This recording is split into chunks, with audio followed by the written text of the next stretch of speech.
camera's ready. Oh no, you guys asked the questions, all right.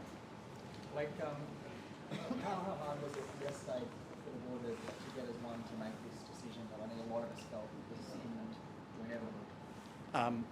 I think the board wanted to give it as much consideration as the subject deserved, really. Dismissing a coach is never easy. We've got a great board who consider every issue very diligently and do their job properly. And as I said, dismissing a coach is never easy, and they want to give themselves enough time, give it appropriate consideration before coming to a unanimous decision. The results speak for themselves. You just couldn't keep going down the same path. Yes. Blake, what happened between the first meeting yesterday morning and the last meeting to lead to the decision? Yeah, I think Jason had presented the board with some information in the morning, and the board wanted to give that some consideration. It was a fairly extensive document, and in fairness to Jason, they wanted to give that some consideration. Our chairman's in London at the moment for business, so unfortunately we probably would have reconvened a bit earlier, but not many people making great decisions at 2 a.m, so he needed to have a sleep, and then we could reconvene later in the evening when he'd awoke. Was JD still fighting for his job at that point? Yeah, JD, like any coach, thought that he was able to turn performances around, and that with a few more players on deck and with a few changes to the team and the game style, that we would regain our form. Like 2 weeks ago, you considered sacking JD, didn't do it. You played one game against Melbourne, albeit a poor performance. Yep. But it was one game. Why did it change so dramatically after one game? I think our view was that the one game was indicative of probably an inability to turn it around, and that we needed to make a quick decision. Unfortunately, we didn't think that Jason's coaching style would be able to get the change we needed or the improvement we needed, and given that we sit at 17th of the table and our for and against is 50 points worse than 16th, I think now was the time to make the change. Can you understand people looking at this and thinking this club's a bit of a rabble at the moment? Yeah, I think rabble might be a strong word, but It's I can strong understand. word, Yeah, yeah. Look, I can understand that it hasn't been a particularly consistent or smooth sailing over the last few weeks. So, but we've tried to support the coach and tried to give him as much of our backing as we could. But I think over the weekend, everyone realised that change was needed, and unfortunately, the change had to be Jason. Like, I know you're not a coach, but when you say you felt that JD's coaching style wasn't going to fix it, what do you think the downfalls were in terms of that coaching style? Look, first of all, I want to say that Jason's an incredibly hard-working coach. He's a good person. We've worked together for 5.5 years. Very strong values and a great family man. But in our view, we just felt that the style of play and probably Jason's management of the players needed to change. And that's no criticism of his work ethic or how hard or how much effort he's put in.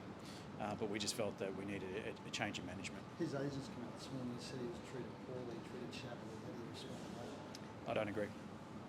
Like, just on In what respect? I think that Jason spent 3 years here as an assistant coach. Was appointed to succeed Wayne very early on in his tenure as an assistant. The club gave Jason every single opportunity to have success, and for half of that period here he did. But results over the last 12 months haven't been good enough for a club of our stature. And whilst it's no criticism of Jason how hard he works, the last 20 games sort of speak for themselves, and for his agent to say that he's been treated shabbily in the context of a year's worth of patience and support, I think is unfair, and I'm not sure that Jason would share that view.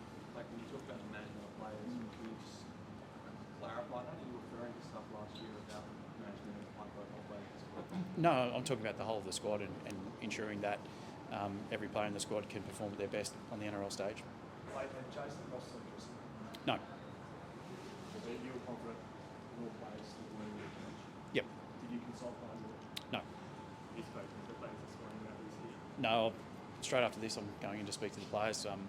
Spoke last night with the captain, and we told the players by text. Ideally, we would have been able to tell them yesterday in person, but they weren't here, so we'll talk to them today and allow them the opportunity to ask any questions. What will that message be to the players? I think the message will be to the players that, again, like I've said before about Jason and his work ethic and his character and his courage, that's not in question, but we felt that we needed a change in coaching style to get the best out of this playing group. That we'll run a pretty exhaustive process now to try and find the best possible coach for this playing group and for the club in 2025. And that I think everyone at the club, including themselves, would expect that win, lose or draw tomorrow night against Penrith, that we put in a performance that befits the club and our character and our fighting spirit. Is Wayne at the top of the list, Blake?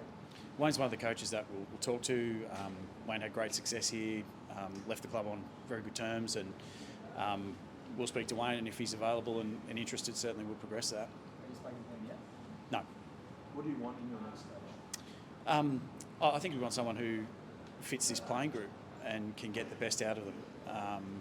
It's a unique playing group, having worked with them for a long period of time, and we want, I think, a coach that can get them to perform at their best consistently, and we want, I think, a coach that understands the values and the heritage and the history of this club. That's going to be really important. You need it in what way? In terms of the playing group, I think every playing group's unique, but we've got great skills, great athleticism, and some great personalities in the team. And every head coach has to get the best out of them, whether it's Ivan Cleary, what he does at Penrith over a long period of time, or Wayne of his track record with a number of clubs. The best coaches always get the best out of their playing group. Is it fair to say that the next coach has to be an experienced coach, given where this club is right now, given where this club wants to set itself in the way, pouring itself in the I think they'll be experienced. They don't necessarily have to be experienced coaching in the NRL, but they've got to have experience. We're not going to go with a coach who hasn't coached first team football before. Given that Wayne's obviously had proven that he gets the best out of Charlie in Montreal, like, does that sort of add more weight to you guys wanting to bring him back, because you know that of all the coaches out there, Wayne's proven that he does that with these guys? Yeah, it's a strong consideration. Like, if the club had its Tom Maroubra again, would you go on ahead with the extension for JD last year? I think at the time, Jason and his management were very keen to upgrade and extend. At the time, we were top of the table and considered to be premiership favourites. So we felt it was important, given that we were a premiership threat, and we felt that we had a campaign and a squad ready to go and hopefully win that premiership, that we gave Jason the security that he felt he deserved. The suggestions that the board's not completely seeing eye to eye on a few things from private owners. Can you clarify that? Are they, you had to have two separate board meetings yesterday, are they completely seeing eye to eye on these major decisions for the club going forward? I think the fact that the decision was unanimous shows that they are seeing eye to eye on the decision, but I don't think any board that doesn't give something like this the due consideration and the discussion it deserves isn't doing their job. And our board's always been wonderful at discussing things and considering what options are on the table and coming to a unanimous decision, and that's a sign of a great board, not a sign of a board that's dysfunctional. Like, there's been plenty of personal criticism of you. Why are you the right man to stay at the club? Look, I think over an 8-year period I've shown that both on and off the field we've built a very strong club here, and hopefully the board will allow me to continue to do that. I think we've got a pretty strong plan and a strong playing group that will be able to turn results around on the field very quickly. But again, if I wasn't the right person to do it, the board would be pretty quick to let me know, and I'm here as a servant of the club really, and very privileged to hold this position. So if I wasn't the right person for it, I wouldn't expect to be around for too long. Like, we talk about first team experience as a coach, is that Ben Bonga's not an option for this club after this year? I'm not even sure if Ben's interested, so we'll probably find out. I spoke to Ben quickly last night, but I'm not sure if Ben's interested. We'll have that conversation with him. What is the expectation for Ben this season? What's the expectation for Ben for the rest of the season? I think there's 2 or 3 really clear expectations for Ben. We want to see improvement in terms of results and performances on the field. We want to give Ben and the coaching staff the time to develop some of our younger players who we're starting to see come through. Jai Gray is a perfect example of that. Hopefully guys like Jai, Tyrone, when he comes back from injury, Peter can play a lot more NRL football this year. And again, I think we want Ben and the coaching staff, the players, to hold themselves and carry themselves in a way that represents our club in the best possible way and gives our community and our fan base the pride that they deserve. Like, looking ahead to like a crystal ball scenario, if it was Wayne, let's say it was a 3-year contract, obviously Sam, president of the club, coaching Warrington, have you got an interest in how he goes, and is there, when you see the world in which he comes back here as an assistant or something? I don't really know what Sam's plans are.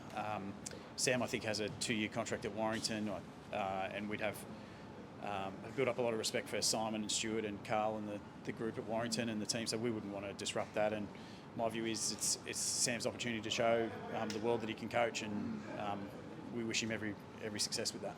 Is it Like, is it a matter of urgency you get your next coaching appointment for 2025 sorted? Do you want to sort in the next 2 to 4 weeks, or how are you prepared to run this process for? Will take as long as it needs to, but we'd prefer to have it done in weeks, not months. Was Melbourne England approached? Sorry? Was Melbourne England approached? No. Sorry, do you mean for the... Just in interim capacity or in any capacity? No, no one at the club approached Mel. Do you expect any other changes at the club, or is it simply just get a new coach and problems also? No, I think clearly the most important item for us is to get the head coach. But like anything in football, we'll review everything over this period of time, and clearly whoever the new head coach is will have an opinion on staff and programs and processes. So once the new head coach is appointed, we'll sit down with whoever that is and make the necessary changes to give them the best chance of success. Like, what about the Lewis Dodd signing? I mean, the club's trying to sign Lewis Dodd, Mark Ellison's at the moment. They're looking for other players. You're now going to have a change of coach. What happens if the new coach does around Lewis Dodd? First of all, we haven't quite signed Lewis yet. We're close, but we're hopeful. But I think over time at this club, we've been pretty strong in that the coach has an influence over recruitment and retention, but they don't have the final say. And that between Mark, myself, the head coach, and Peter, our CFO, we sit together and work out which sort of player we want to target. So the head coach will be signed after we've signed Lewis, and if they're not comfortable with Lewis, if we do get him, they probably shouldn't be the head coach. Like, just on the recruitment and retention, on reflection, do you regret letting Adam go? Not only the player on the field, but the leadership. Of course, we regret Adam going. It would have been great. Sorry, no, we didn't let Adam go. We made Adam an offer, and Adam wanted a longer term. So we were very happy to have Adam stay here, but Adam, for his own reasons, and particularly family and financial security, which no one can ever argue with, decided to take the longer term offer that was on in Brisbane. But we wanted Adam to stay. Okay, so do you regret giving him an extra year? Or giving him an extra year? We weren't in a position at the time to do it in the salary cap restraints we had. So it's hard to regret something you don't really have control over. Like, do you still think, like, you're a long way at the moment from being a full team that can play finals, but do you think the club and Ben Horn can turn it around now and make something of the season? We certainly think we can make something this season. Whether or not that results in a top 8 berth, I'm not sure. But I know the character of this team. I know what they're like, and they'll be up for the challenge. And if we can get our players back on the field sooner rather than later, I think most teams will be concerned about playing us. And if we can get to the top 8, that'll be wonderful. But really, it's about improvement over the next few weeks. And again, like I said, putting performances on the field that our fans and our community can be proud of. Do you like that on Wayne? Like, you obviously work with him, and like, you know what he's like. He likes success. And do you think he would like the idea of coming back here and finishing the job that he started in 2021 rather? Yep. And having, winning a premiership at such a big club. I don't know, because I haven't spoken to Wayne in terms of how in depth he would think about our club at the moment. But I do know Wayne likes success. I know he wants to win premierships, and I know he loves the values of the club and what we stand for. I think he's made that pretty clear in his time here and since then about his affection for the club, the ownership, the board, the management team. So look, we'll certainly be speaking to Wayne, because he left the place in very good shape when he left, and he was great while he was here. He got us through a lot of really difficult times during COVID, and a bit of a restructure of the playing group when John and Greg and Sam retired. He was a pleasure to work with. Do you give any consideration, Blake, to David Ferner taking over on an interim basis, or is it always going to be Ben Horn? We gave it consideration, but given David's been here for about 2 weeks and Ben's been here 5 years, we thought that given Ben's rapport with the players and his understanding of the club, he was the better person. If he does stay on next year, or he does raise that like an interest, will you be open to that? Or? We'll have that discussion with Ben. Yeah. Like, how did JD react to this? Obviously, like, there's a lot of external talk. He came yesterday. He said it's not easy. So the conversation, like, how did he react when you told him about? Jason reacted with the class and the character that he's shown in the 5.5 years he was here. There was no blow-ups, there was no anger. He deals with that sort of adversity very well. It's a credit to him. He took the news and that was it. Could you guys have handled the speculation with Bennett? Because it clearly did affect him. He was walking out of his press conferences. Could you have handled the speculation with him sensitively? I don't think we were driving the speculation, to be honest with you. So I think we supported Jason as much as we could behind closed doors. I think the speculation was largely driven by circumstances outside of our control. Clearly our results haven't been good enough, so that's natural. It comes with the territory with a club like ours. But I can certainly say internally we couldn't have been more supportive of Jason and tried to help him achieve the success in some ways his work ethic deserved. Spoken a lot about how talented this playing group is. Is there pressure on the players now to step up and start delivering on the field? I think there's always pressure on the players to deliver. That's nothing new. They've got as much passion and love for the club as we do, and hopefully now they've really got a chance to show that on the field starting tomorrow night against Penrith. Do you expect that they, with a change of coach and everything, a bit of a new era, that there could be a clear out of players, particularly given that there are some Asian players in the squad? I don't think there'll be a clear out. We'll always look at opportunities to strengthen the squad where we can, but I don't think there'll be a mass reboot or clear out of the squad. Just a question on Latrell. There's reports that he's not going to make himself available for Origin so I can focus on the Bunnies. Is that true? Has he decided yet? I haven't spoken to him about it. I don't think he's decided yet. I think he's probably giving it some consideration. It's heartening that his focus is on South, which is great, but he'll give that consideration and we'll support whatever decision he comes to. Like, you know how proud your supporters are, given everything you've been through, you've written the lows and the highs, but the lows of late. What's your message to all the Bunnies fans? My message to the Bunnies fans is always the same, that they ride the highs and they ride the lows. We've been far lower than this before, and the changes we made last night and the changes that we'll make and the appointments we'll make over the next few weeks will see us restore to our best very, very quickly, and also return to our best very quickly. And I don't think it'll be too long before they're able to wear their Bunnies hats and scarves and jerseys around with a great deal of pride. So. Thanks, everyone. Thanks, Thank you. Blake. Thank you, Blake.